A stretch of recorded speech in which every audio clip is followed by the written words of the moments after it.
গ্রেপ্তার তৃণমূল নেতা খুনে, তিনি বলছেন বড় মাথা আছে, ওদিকে কৃষ্ণেন্দ্রবাবু বলছেন ওই নরেন্দ্রনাথ তিওয়ারি বড় মাথা, তাকে মাঝে মাঝে হুমকি দিয়ে যেতে হয়েছে বাংলা সরকারের নামে, কি বলবেন? শুনুন, তৃণমূলে ইন্টারনাল কী আছে সেটার ব্যাপারে আমরা জানি না, কিন্তু এটা ক্লিয়ার, আমাদের প্রথম থেকে ধারণা হয়েছিল এটা তৃণমূল ভার্সেস তৃণমূল। সেটা জায়গা জমির গণ্ডগোল নিয়ে হোক, রাজনৈতিক লড়াই নিয়ে হোক, এলাকা দখলের লড়াই নিয়ে হোক, এইটা আমাদের কাছে কিন্তু আমাদের একটা ধারণা ছিল।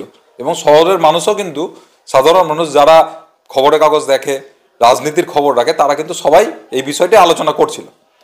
তো পুলিশ গতকাল টাউন প্রেসিডেন্ট তৃণমূলকে অ্যারেস্ট করেছে, তার সঙ্গে আরেকজনকে অ্যারেস্ট করেছে। এবং এখন তৃণমূলের এই নতুন তরজা আবার দেখছি, আমি করিনি, বড় মাথা আছে, ও করেছে, এই ব্যাপারগুলো কিন্তু তৃণমূলই বলতে পারবে। আর পুলিশ নিশ্চয়ই এটা সঠিকভাবে তদন্ত করে বার করবে। তদন্তটা যতটা এগিয়েছে পুলিশ তাড়াতাড়ি করে, আমার মনে হয় পুলিশ এটা তাড়াতাড়ি বের করবে তৃণমূলের আর কে কে এটার সঙ্গে জড়িত আছে। এবং সারা শহরের যে আইন শৃঙ্খলা বলে কিচ্ছু নাই, কখন কে মারা যাবে, শহরের মানুষ কিন্তু আতঙ্কিত হয়ে গেছে। কারণ এত বড় একটা নেতা যাকে দিন দুপুরে এইভাবে নৃশংসভাবে হত্যা করা হলো বাইরের থেকে ক্রিমিনাল এনে, এটা কিন্তু মালদা শহরে নজিরবিহীন। মালদা শহরে এরকম ঘটনা কিন্তু ঘটেনি।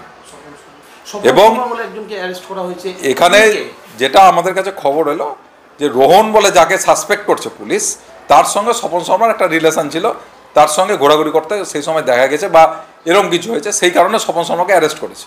এরা সকলেই, স্বপন শর্মা, নন্দু, এরা সকলেই, আরও যারা আছে সকলেই মালদা শহরের পুরনো লোক। এরা বিভিন্ন এলাকায় চিরকালই এরা স্ট্রংম্যান হিসেবে পরিচিত। এখন এদের মধ্যে কোথায় কার স্বার্থে কী আঘাত লেগেছে সেটা পুলিশের তদন্তেই জানা যাবে। ঠিক।